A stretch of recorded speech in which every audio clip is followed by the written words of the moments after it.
Hello बच्चों, आज के सेशन में मैं लेकर आया एल्जेब्रिक एक्सप्रेशन बीजगणित व्यंजक क्या होते हैं। ये क्लास 6 टू 12 तक आता है।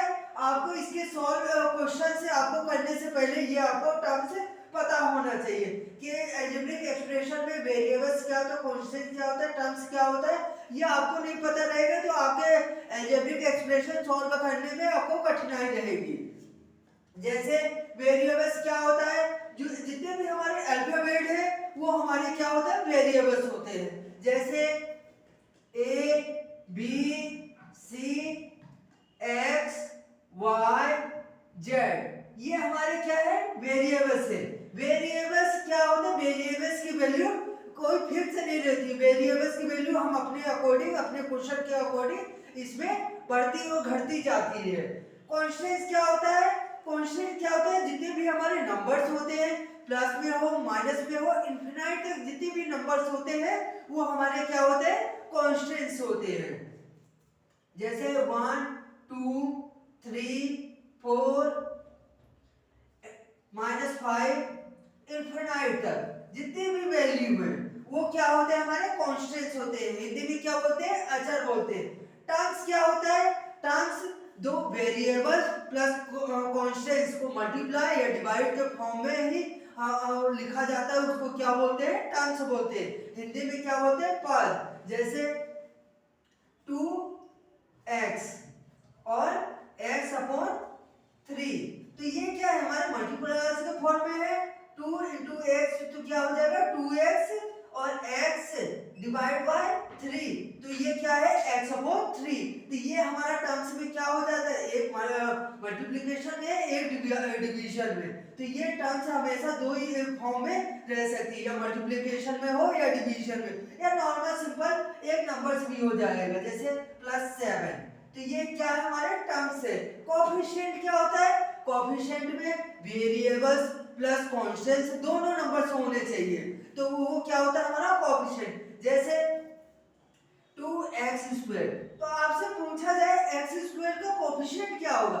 अभी ये क्या है, मल्टीप्लिकेशन। जैसे 2 इंटू x², तो x² का कोएफिशिएंट क्या है, जो भी नंबर्स होते हैं, जो भी कांस्टेंट्स होते हैं वो क्या होता है, हमारा कोएफिशिएंट होता है। जैसे x² का कोएफिशिएंट क्या होगा 2। एक और एग्जांपल ले लेते हैं, जैसे 3x, तो 3 इंटू एक्स, तो ये क्या है, x का कोएफिशिएंट क्या होगा 3। आपको बुकों में पूछा जाता है कि x² का कोएफिशिएंट क्या होता है, xy का कोएफिशिएंट क्या होता है, x² का कोएफिशिएंट क्या होता है। तो आज के बाद ये आपको डाउट नहीं रहेगा। एक्सप्रेशन, एक्सप्रेशन हमारे एक पद का भी हो सकता है, दो पद का भी होता है और त्रिपद का भी हो सकता है। जैसे 2x, इसमें क्या होता था, मल्टीप्लिकेशन और डिवीजन रहता था। इसमें मल्टीप्लिकेशन, डिवीजन और मल्टीप्लिकेशन, ऐड, सब्ट्रैक्ट, ये इसमें आ सकते हैं एक्सप्रेशन। हिंदी में क्या बोलते हैं, व्यंजक। जैसे एक टर्म का एक्सप्रेशन x प्लस 3, ये दो टर्म्स का एक्सप्रेशन।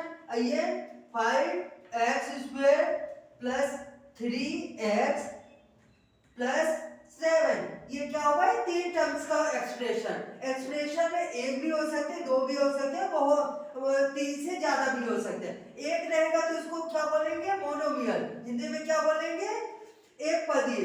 दो रहेगा तो बाइनोमियल और तीन रहेगा ट्राइनोमियल। हिंदी में एक पदीय, दो पदीय और त्रिपदीय। तो ये क्या होता है, हमारा एक्सप्रेशन होता है।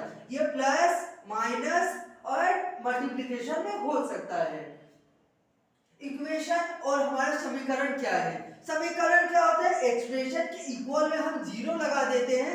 लेफ्ट हैंड साइड और राइट हैंड साइड दोनों चीज होना चाहिए, वो हमारा क्या हो जाता है, इक्वेशन, समीकरण हो जाता है। जैसे 2x प्लस 5 इक्वल में क्या है, 0, तो ये हमारा क्या होगा, समीकरण। ये LHS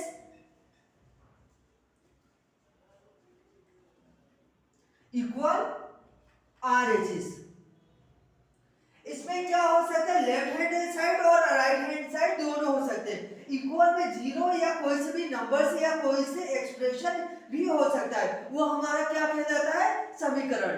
आप लोगों ने देखा होगा अभी 8th क्लास का टाइम टेबल आ गया है, तो ये algebraic expression linear in one variables में ये चैप्टर नंबर 2 है, तो उसको सॉल्व करने से पहले ये आपको पता होना चाहिए। आगे में 8th क्लास ये तो ऐसे जनरली 6 to 12 में कम आता है। आगे के क्वेश्चन में 8th क्लास के लीनियर इन वन वेरिएबल्स के क्वेश्चन करवाऊंगा, क्योंकि अभी 8th क्लास का टाइम टेबल आ चुका है।